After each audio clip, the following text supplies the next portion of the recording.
soirée, débat, rencontre publique sur le thème de la santé à Toulouse. Et je vais tout de suite laisser la parole à mes collègues d'Occitanie, parce que moi je ne suis pas d'ici, qui vont vous expliquer comment ça, comment ça se fait qu'on soit à Toulouse ce soir. Voilà, les filles et Franck, je vous laisse vous présenter et aussi votre rôle dans le collectif éventuellement. Et puis après on lancera la soirée. Oui, ben bonsoir, je suis le docteur Angie Gabriel, médecin généraliste dans le Lot, et je suis adhérente au collectif et membre active. Bonsoir à tous, merci d'être là. Moi je suis Dorine Truteau, alors moi je viens plutôt du Gard, voilà, du côté de Montpellier. Je suis membre du collectif Santé en danger depuis 4 ans, membre du conseil d'administration de l'association depuis 2 ans et aide-soignante reconvertie après 23 ans. Voilà. Bonsoir à tous, moi je suis Béatrice Cubaine, je viens du Tarn, je suis adhérente au collectif depuis 2020. Je suis aide-soignante dans un EHPAD. Merci. Vas-y. Et donc Franck de Villon, alors l'objet du collectif étant de réunir des soignants, enfin tous les soignants quels qu'ils soient, quel que soit leur métier, et des usagers. Je suis un des rares usagers du conseil d'administration.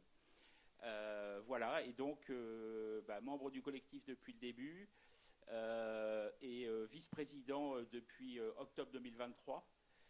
Voilà, et je suis albigeois et toulousain d'adoption. Alors, il va falloir répondre à mes questions quand même.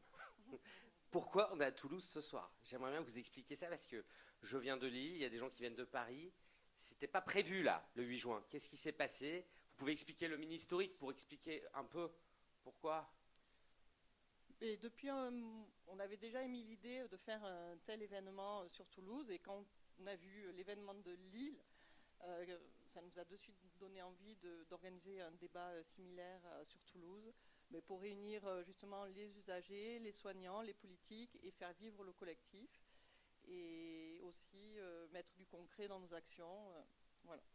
Voilà, alors en fait, depuis janvier 2024, on est engagé dans la mise à jour en fait, de notre programme santé, qui se fait sous différentes formes, qui se fait par des réunions parfois en distanciel, et puis qui se fait aussi parfois en présentiel.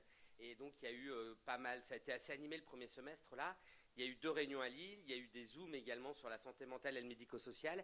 Et c'est vrai que la soirée de Lille a rassemblé beaucoup de monde. On était 400, mais on a un peu triché parce que moi, je suis lillois, donc j'ai demandé à mes amis, ma nourrice, ma boulangère de venir.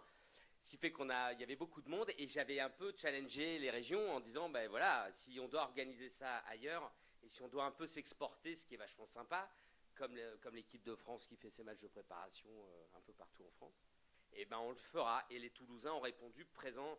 Enfin, on souhaitait qu'on vienne ici, enfin qu'on organise avec vous. Et puis pour vous donner une idée quand même, Strasbourg également s'est positionné et ça aura lieu en janvier 2025. Alors voilà pourquoi on est là. C'est pas facile d'organiser une soirée comme ça, donc je vous remercie beaucoup d'être présents. C'est difficile de mobiliser les gens. On a essayé de faire un programme le plus vaste possible. La petite modification technique de ce soir est quand même pas banale, parce que normalement on a des jingles, on a la projection des orateurs et tout, c'est hyper pro. Donc Ludovic va nous manquer, mais merci encore à Philippe de pouvoir au moins retransmettre en direct sur les réseaux sociaux. Eh bien, moi, je voudrais vous remercier parce que vous imaginez que depuis 2 mois, il y a un groupe qui a organisé cette soirée. Donc, merci à tous les gens d'Occitanie que j'ai harcelés de consignes, de choses à faire, de contacter les gens, les médias, les politiques, les hôpitaux. Et c'est pas facile, en fait, parce que vous avez bien compris que le collectif Santé en danger, on est très hétérogène, en fait. Ça représente, on peut être médecin de ville ou être soignante à l'hôpital ou usager. Et donc, c'est parfois pas très simple de contacter tout le monde, même si sur les réseaux sociaux, on est très actif. Donc, et en une phrase, donc, pour conclure l'introduction, à quoi on sert? Je ne sais pas très bien, je suis censé y répondre en conclusion. On est des lobbyistes en santé. On constate, comme vous sûrement, qu'il y a plein d'items qui déconnent dans le système de santé. Nous, on est des soignants de terrain.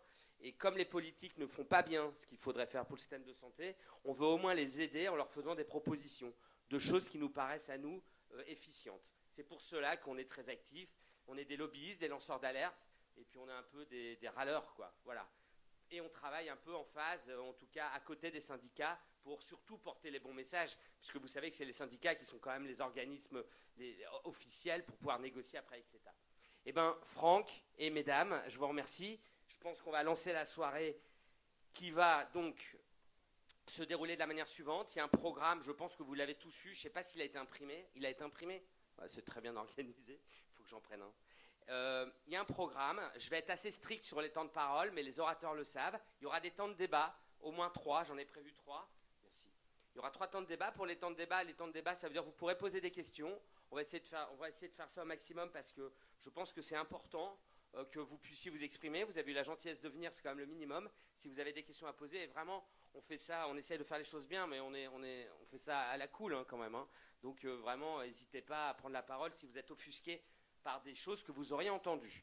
Je ne vais pas redérouler tout le programme, on va le faire à la suite. Merci. Je sors de l'avion, donc forcément c'est un peu... Voilà, c'est pas tout à fait...